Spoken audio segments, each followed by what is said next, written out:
And if you never bind up and cast out a spirit, that's okay. This is great training if you're an intercessor, if you're an inner healing ministry, if you're a pastor or a layperson or whatever. It just gives you insight into the spiritual realm and the things you can and can't do in the spiritual realm, because there's a lot of people doing things they really shouldn't be doing in the spiritual realm, right? Amen.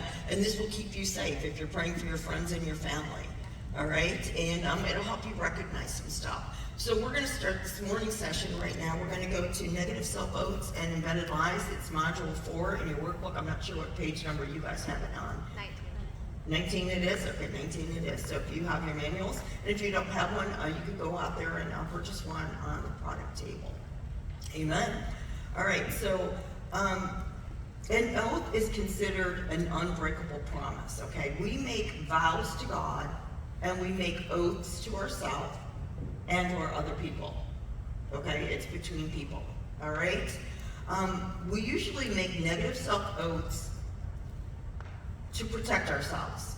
It's negative in nature, and it's a curse that we place upon ourselves a lot of times when we're little children, and we forget that we've even done that. Children have a unique ability to blame themselves for everything that happens in the household, especially when they're young. If the parents are fighting, it's because of them.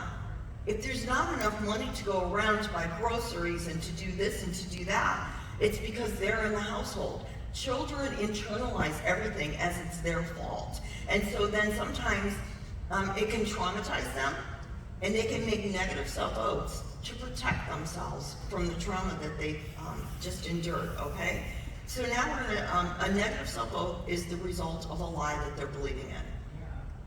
Again, lies are huge, and lies are the source of why we have unclean spirits. So if you keep receiving ministry, and you get a little bit of freedom, but then you struggle again in that area, you didn't get to the root of the problem.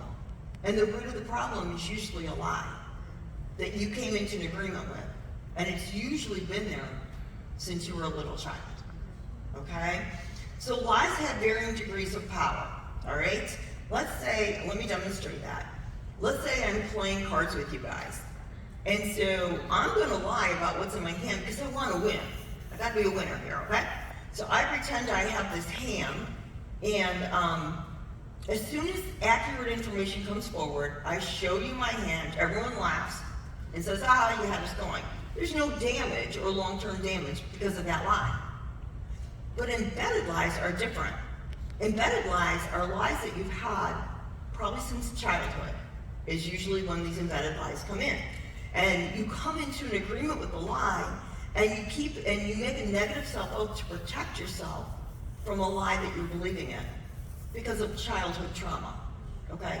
An embedded lie is a lie that's been there for a very long time. It's stuffed down inside of you, and it's surrounded by a bunch of crud. And when accurate information comes forward regarding that lie that you believe in, you can't receive it. Anytime somebody has an embedded lie,